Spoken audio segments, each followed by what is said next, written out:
As far back as I can remember, I always wanted to be a gangster. There's no crying in baseball! I ate his liver with some fava beans. A nice Chianti.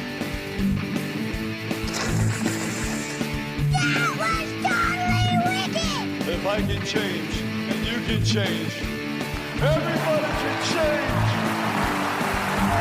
And welcome to another episode of Your Next Favorite Movie. I am your host, Josh G. And today I am joined by a good friend of mine, one half of the duo known as the Brothers Blevins. Please welcome Chad to the show. Hello. All right, Chad. So you were kind of what made me want to start this as a whole franchise month, because originally I was just going to do the first Crow movie. And then you came to me saying, you know what, I'm willing to come talk about the Crow City of Angels. And then when you said that, I was like, all right, we're going to have to get into that. So I've already said it, but let's get started. We're going to talk about the Crow City of Angels. People once believed that when someone dies, a crow carries their soul to the land of the dead. But sometimes the crow can bring that soul back to put the wrong things right. I thought that Eric was the last. I never imagined there would be another. It's another time. It's another world. And another has been chosen.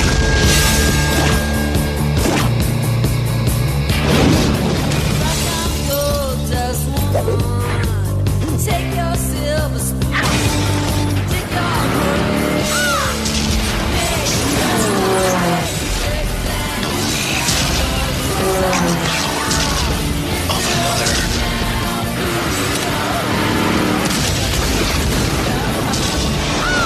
The Crow City of Angels. Rated R.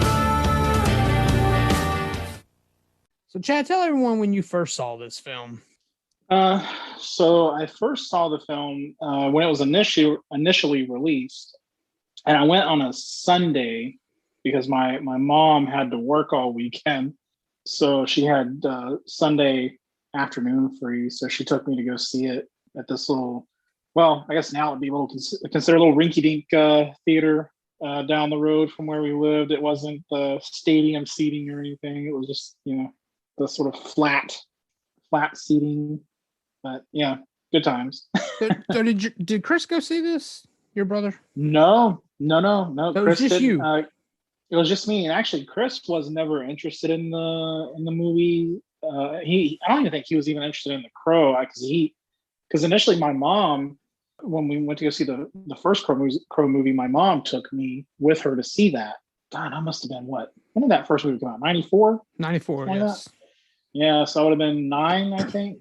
So, yeah, my mom took me to see that. Chris was never interested in those kind of movies back then. So he didn't actually see The Crow until much later, I don't think. But yeah, he didn't watch The City of Angels. So it was just my mom, again, that took me to the theater to see it. Oh, wow. Because I remember that you got to see it. I wasn't sure about him because I remember as a kid, I was jealous because I wasn't allowed to go see it. And I seem to recall me coming, and when I told you that, I was like, oh, man, I want to see that movie. You were like, no, you don't. There's nothing special. Like, you did not like it, right? Like, that's your initial response? Initially, yeah. And I think the thing is, I think for one, I was probably a little too, I think it was, because I was too young to really appreciate the other aspects of the movie that I finally came around to appreciate. But I think the biggest thing was just that I was expecting, because I was such a fan of the first movie, that with this one, I think I was expecting too much out of it. And I'm not even really sure in my head what I wanted when I went to go see this movie. But whatever it was that I was expecting, it didn't live up to it at the time. So yeah, I was like, oh, this movie was stupid. Blah, blah. And like, I remember the biggest thing I hated about it was the yellow color palette of the movie. That was, for some reason, and I think that's the one thing that sticks into like a lot of everyone's brain when they watch the movie, just the yellow color palette. But yeah, that was just like the one thing that I was like, oh, so yellow. And and even at the time, I didn't like the main character, Ash Gordon. I didn't like him because he was nothing like Eric Draven. Right. So yeah. I was surprised that Chris didn't want to go see it. I think part of him kind of wanted to, but at the same time, he didn't really care because Tui Train, who played the Yellow Ranger in the Power Rangers TV show, who my brother and I were big fans of at the time, because 7 years old, whatever, when the show came out. Absolutely. We knew that she was in the movie, and that it was like, a big thing for us because she was like the only really actress that we knew at the time that was in the movie. But yeah, surprisingly, he wasn't interested in seeing the movie. But he was such a fan of Tui Train. I'm kind of looking back on it, surprised he wasn't jumping on the train to go see it. Yeah, just to see her in something, because she was done with Power Rangers at that point. Yeah. And I mean, it was such a stark transition because, she went from, playing the kids TV show superhero to playing, this sort of, seductively dressed, evil supervillain, murderous character in City of Angels. So it was such a stark thing for her as an actress. And really, if you think about it, a really big gamble for her to do, because I'm sure there was a lot of pressure at the time for her to sort of maintain the family friendly, right, image. But yeah, but I mean, she fit the role really well. I loved her as Kali. Okay, so for anyone that's not familiar with this particular one, because it's not the same as the first Crow, so why don't you give everyone a little brief synopsis of it? Well, The City of Angels is a story about a man named Ash Horvan who is brutally murdered or executed, I guess I should say. Him and his son are executed by these thugs who, after witnessing a crime, after witnessing a murder that they were in the process of doing, and he is brought back like the day after brought back from death to avenge the wrongs committed against him and his son. So this movie really has a much more, I think, deeper tragedy to it than even the first one. I mean, don't get me wrong, two young people losing their lives in the first movie over something senseless was bad, but this one is, a father who had to witness the execution of his own child before he was executed himself. So, it's pretty heavy stuff in this one that they really went for. They went for the jugular in this one. Yeah, I agree. It definitely hit differently now, being someone who has kids, to see that. I forgot that was the angle, honestly, when I watched it. And I was like, oh, this is rough. Like, I know anytime someone loses a life, it's rough. But, man, this kid's 5, 6, 7 years old. I mean, he's young. He's a young child in this movie. Yeah. So for that to be the setup was, it was kind of jarring, honestly. Mm-hmm. So you touched on some of the things you didn't appreciate at first. So what are some of those reasons why you like this film now? Well, the big thing for me is definitely the aesthetic of the movie. It's vastly different than I think any of the other Crow movies that have been released. And I think a lot of that is just because the 90s was an interesting time for film, especially for some of the more independent projects, because that's when studios were recruiting filmmakers from music video backgrounds, and music videos at the time were like an experimental ground for filmography and videography and stuff like that. And so the one thing is kind of cheesy as it sounds, I appreciate that this movie kind of looks like a 80-minute long music video. And then, I do like that, touching on the angle of the story, they didn't really stick to the whole romance tragedy angle. They really went for something a lot heavier, and and I like the setting of the story, because I guess the first movie was definitely a fictional Detroit, but this one I think really builds on the world, because in this one, it seems very sort of post-apocalyptic in a lot of ways, because there's no cops, there's no law. It's very lawless in this movie, and it takes place in Los Angeles, but it's very not Los Angeles. in the movie. But it's definitely got a lot of that sort of SoCal flavor to it, with the imagery of the Mexican culture, the Chicano culture, I suppose, being brought in, the Day of the Dead festival and stuff like that happening. But yeah, the production design for me is like the biggest reason why I really came to appreciate the movie. All right, so what are your thoughts on? I know you love the first Crow, but what are your thoughts on Salvation and then and then a little bit on Wicked Prayer, because I kind of know your answer. Well, Salvation is better than I remember it being. I remember at the time, because I remember my brother and I renting it from Blockbuster, because by this point he had seen The Crow and The Crow City of Angels, and we had rented Salvation from Blockbuster. I remember not liking it too much, but recently I rewatched it, and it actually wasn't terrible. It wasn't as bad as I thought. For me, the only thing about that movie that I feel was the thing that held it down was that the actors had like no emotional range whatsoever. They had like the emotional range of a spoon, I suppose. And then Wicked Prayer, like I appreciate that they tried to do something different with it, because it doesn't quite have the dark gothy gritty tone that the other movies have.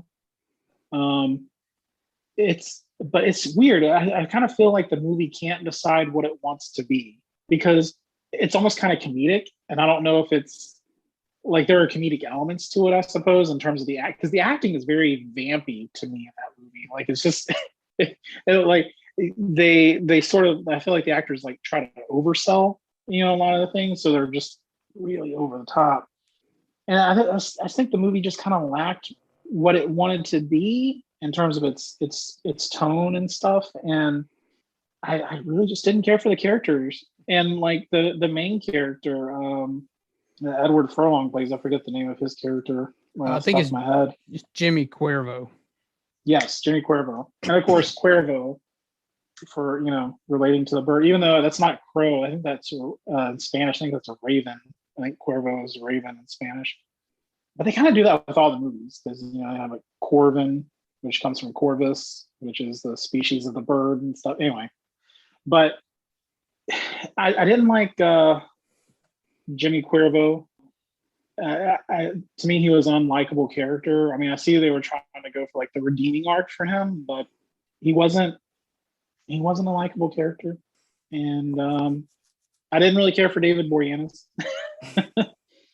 But I like the fact, but I do have to say, the one thing I did like about the movie was I liked that they brought in like definitely more of the supernatural elements, because not only did you have, Jimmy come back from the dead, but then like literally you have them sort of doing spell work and magic and, raising the devil and stuff like that. So, that was really interesting, because I mean, a lot, all these stories sort of revolve around the supernatural, but this one definitely kind of brought in this whole idea of like, not just an afterlife, but like now like God and the devil are actual existent things in that universe. I don't know. I mean, it's kind of nice they sort of took a stand on there, because you don't really get a lot of these movies like where a person dies and they realize like, oh, this is, Hindu heaven or something, where you have like Kali and Shiva and everything.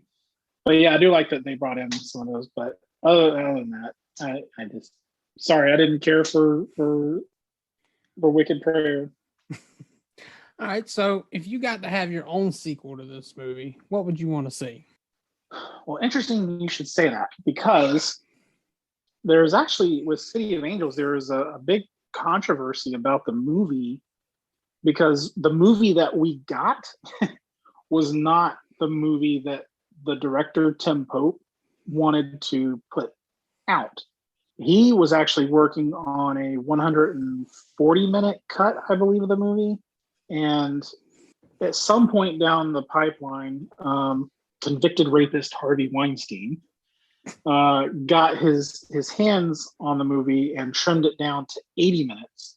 So you have this huge chunk of time that is completely missing from what Tim Pope was working on.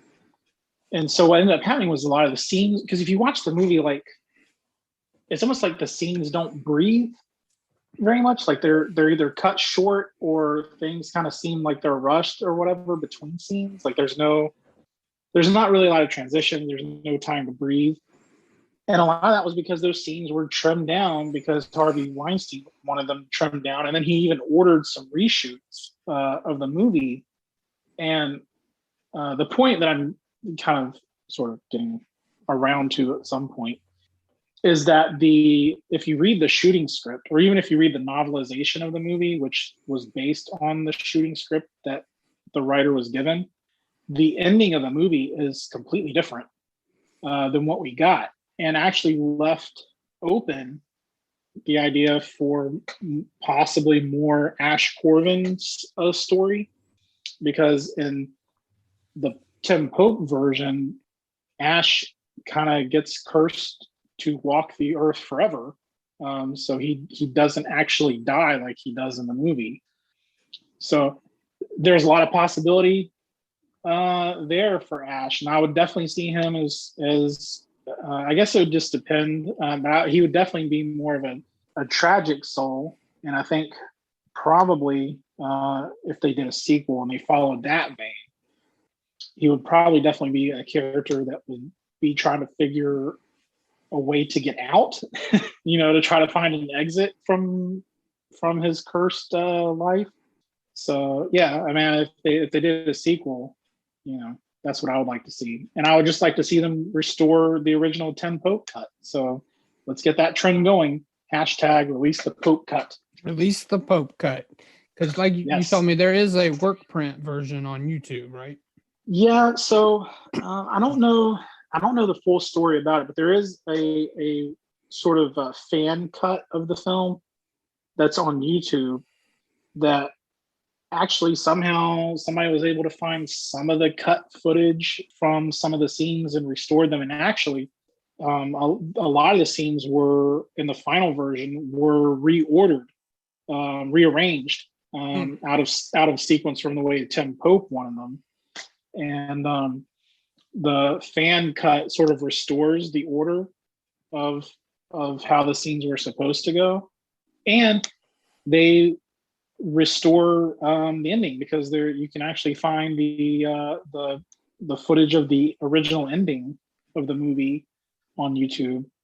But yeah, there is a fan cut of the movie, and I'm gonna say it's probably about 120 minutes or so, maybe if that, 110 minutes, something like that. Anyway, it's longer than the 80-minute cut of the film that we all got.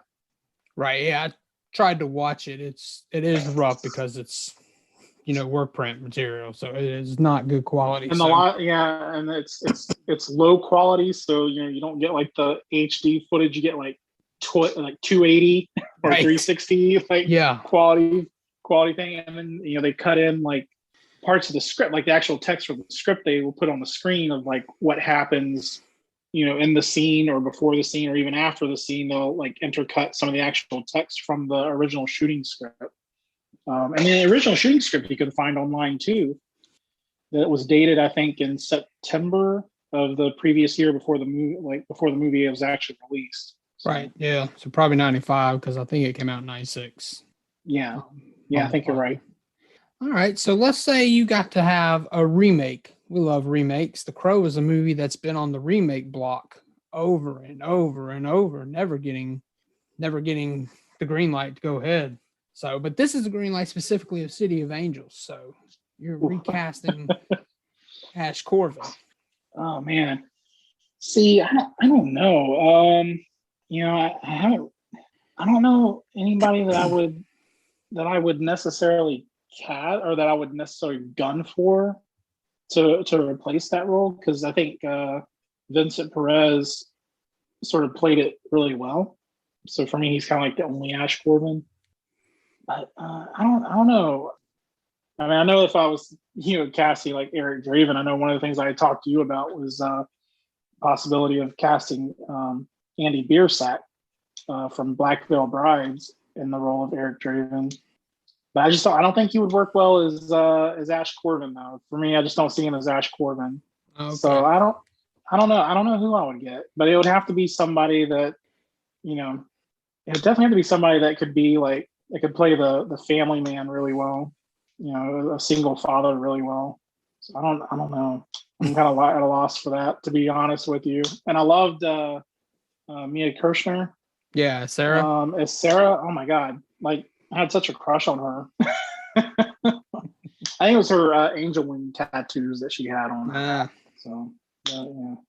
And then the eyes, of course. How about the bad guys? Any of the bad guys? The main guy? Man, Judah was great. I love Judah as a bad guy. And sadly, kind of going back to the Pope cut, in the movie that we got, like he has like no backstory whatsoever. But in the Tim Pope cut, like there's a whole scene between him and Sarah where he's talking about how he developed his obsession with death and trying to stave off death from catching up to him his whole life. And then why he also keeps this sort of psychic sorceress around him all the time. But Judah, gosh, again, I don't know. It would be so hard because I think a lot of people would be perfect for those roles. I mean, I would like to definitely see. Yeah, for me personally, I would love to see a Crow movie where we have, say like somebody of a different race, playing the main character, for instance. So I mean, I wouldn't mind a person of color in the role of Ash Corbin, for instance, because it works either way. Because it doesn't really matter. I just think that we've seen too many, white people playing these main characters. So it'd be interesting to see them actually do something a little diverse, I suppose, and sort of mix it up a little bit. Yeah, Judah's a great character though. I just don't know who I would get to play him. I haven't really given a whole lot of thought because the thing is, like, the movie is such a product of its time. I just don't think there would be any. To me, there is no way to really sort of capture the magic of and the uniqueness of the movie. Because to me, the movie is a masterpiece on its own. If you separate it from the first Crow movie, and you just kind of look at it and accept it on its own terms as it is, like it's a masterpiece film in the franchise, in my opinion. And that kind of leads us to this last part. This is your last chance. You're selling this film either to someone who's never taken the chance on it, or to that person who watched it years upon years ago and hated it and don't want to revisit it. And now you got to sell it. Why should they go watch it? You just said yourself, in your opinion, separate it from the original Crow. It's a masterpiece. So that, and there's a very deep story about a love of a parent, the love of a parent for their child, in this movie, and it's equal parts beautiful and equal parts tragic and sad, and the idea of what, and to me, I think the love that a parent has for their child is the most perfect kind of love, and to me, like, it definitely shows this idea about the lengths of what one would go to show the love and the care and the avenge the death of their child, even coming back from the dead to do that. So yeah, it's a very deep movie that's both beautiful and very tragic. Yeah, there's something beautiful in the movie, for sure. If you get past the sort of action violence of it, there's a lot deeper appreciations for it. all right, Chad, I think that's going to wrap this one up. You want to tell everybody where they can find you online? Yeah, you can find me on Twitter. I'm a nobody on there. You can become a someone. But you can find me at Green Screen Grin on Twitter. And the name actually comes from a friend of mine who tragically took his own life about 10 years ago. So I just kind of use that sort of as a little way of honoring him. Okay, I did not know that, but continue going. As always, you can find the show at ynfmoviepod on Twitter and Instagram. You can find the podcast anywhere you get your podcast. We're now on YouTube. You can also look us up on TikTok. I'm trying to be a TikToker. I don't think I know what I'm doing, but You got to give me do the some little likes dances. yeah, I don't know if I want to do that. Come give me some likes and follows and make me feel like I know what I'm doing. Until then, as you know, next week we'll be back with the Crow Salvation with our guest Kira Ann, who you'll get to hear how a very interesting way I met her. Until then, you guys take care, and I'll talk to you next time.